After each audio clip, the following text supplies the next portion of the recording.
দেখুন আমি কিন্তু সব পরিষ্কার করে ফেলেছি। দেখুন আমি কিন্তু ওই বেঞ্চ দেখতেছে, বেঞ্চের এখানে তেলের গ্যালান ছিল এবং অনেক ধুলা ময়লা ছিল, সবটা আমি ঝাড়ু দিয়েছি, ঝাড়ু দিয়ে পরিষ্কার করে মুছেছি। এখন এই যে এই ডান্ডি দিয়ে মুছেছি, আমি আপনাদেরকে দেখাচ্ছি, আসুন। এই দেখুন সব কয়টা কিন্তু এখানে বের করে রেখেছি। দেখুন খাটও পুরো পরিষ্কার করেছি, সব কিছু বের করে নিয়ে এসে এখানে রেখেছি, দেখতেই পাচ্ছেন।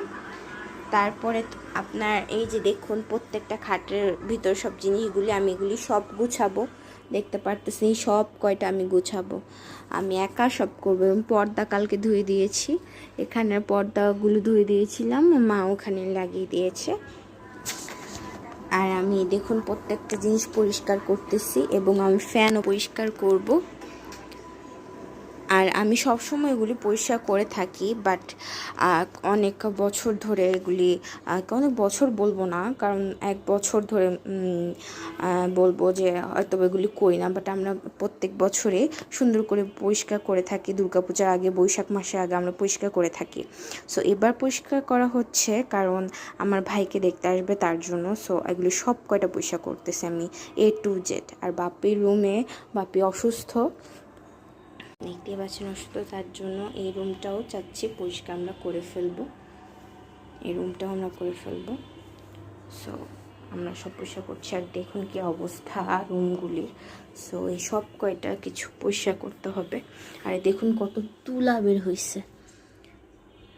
আমি বলছি মাকে মজা করে যে তুলো দিয়ে তোমার বৌমাকে বালিশ বানিয়ে দেবো, বিহানকে বালিশ বানিয়ে দেবো। দেখুন কত পরিমাণ মানে নোংরা বের হয়েছে, মানে সব তুলা, জাস্ট তুলা, সব কালো তুলো মনে হয় যেন। আর এটা হলো হারপিক, ভরে একেবারে নীল অবস্থা হয়ে গেছে। সো এই যে এই জন্য এটা ফেলে দিয়েছি ব্যাগটা।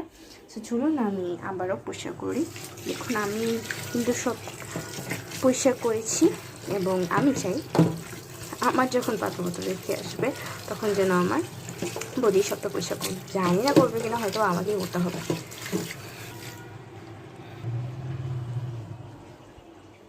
রেখে দিই। আর এগুলো করতে গিয়ে আমি যে নেটটা ছুটিয়ে ফেলেছি, দেখুন এগুলো করতে গিয়ে, পরিষ্কার করতে গিয়ে। এবং দেখুন ওই যে আমি বানিয়েছিলাম ওটা আমি এখন রেখে দিয়েছি পরিষ্কার করে। দেখুন গ্যালানগুলো এখন ঢুকিয়ে ফেলবো, এগুলি পরিষ্কার করে ভালো করে তারপর ঢুকিয়ে ফেলবো প্রত্যেকটা। এভাবে পরিষ্কার করে কিন্তু প্রত্যেক ঢুকিয়ে ফেলবো। আজকের মধ্যে এখানে সবাই বিদায় নিচ্ছি। ভালো থাকবেন, সুস্থ থাকবেন, আর আমাদের অবশ্যই পাশে থাকবেন। এবং মমস রান্নাঘর সহ এটাও কিন্তু দেখবেন, অবশ্যই দেখবেন।